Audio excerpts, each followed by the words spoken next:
The Metropolitan Police has faced intense scrutiny after scandals such as the murder of Sarah Everard by Officer Wayne Cousins and the strip search of a teenage girl at school. Giving evidence to the Home Affairs Select Committee, Acting Police Commissioner Sir Stephen House has admitted that cultural problems in the force are not a few bad apples. So language is really important in this, and people have talked about a few bad apples. Quite clearly that's not the situation at all. It's not a few bad apples. You can't simply say that Wayne Cousins and a couple of other people have done something wrong. That's been the spearhead of the problem, I would suggest. But there is a wider issue within the organisation which we acknowledge and we are dealing with. House said that confidence in the police is much lower among black communities.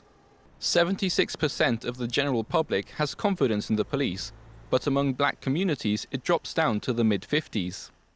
House said there's an attitude in the organisation where too many officers are insensitive to race and gender issues.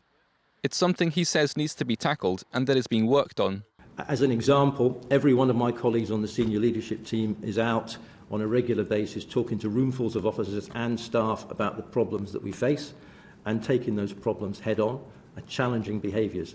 And the majority of the feedback from officers and staff is they too are angry about it because they feel under siege by this.